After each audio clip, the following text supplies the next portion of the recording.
তুই তো আনছিস আমার তোর বাসায়। আমি কেন আনবো? তোর বাসায় ঢুকতে না দিলে, তোর বাসায় শুইতে না দিলে আমি কই থেকে আসছি? আমার বাপের যোগ্যতা আছে তোর বাসায় ঢুকার?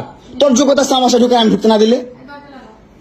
হ্যাঁ, সিকিউরিটি কল দেস, ইলেট ফোর্স কল দেস, জানোয়ার মহিলা কোথাকার। আমার বাসায় তুমি কি করো? হ্যাঁ, কি করি বল? তুই কি করি বল? কি করি বল? কি করি বল? তুই কি করি? তোর বাসায় কিভাবে আসছি বল? ভাই আর নিতে পারি না, আর নিতে পারি না। বাংলাদেশের এগুলো কি শুরু হয়েছে?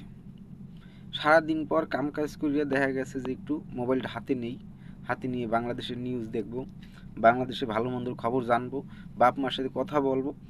এই যে আইসা সামনে কিছু টিকটকার আইসা ভরিয়ে যায়, ভরিয়ে যাইয়া একেবারে মানে গোষ্ঠী কিলেই ছাড়িয়ে দেয়। আর ওইগুলো দেখবো না বাড়ির সাথে কারোর সাথে কথা বলবো না কি করব? ভাই আওয়ামী লীগকে যেভাবে নিষিদ্ধ করছেন দেশ দিয়ে, ভাই কিছু একটা করেন ভাই, এগো নিষিদ্ধ করেন, এগো এই টিকটকারগুলোর একটু কিছু করেন, এগুলোর পাগলা গারদ দেন। এই যে কয়দিন পর পর এইগুলো যে ঝামেলা করে, মানে আমাদের আর ভাল লাগে না। দেশের মান ইজ্জত সম্মান সব খাইয়ে দিতেছে এরা।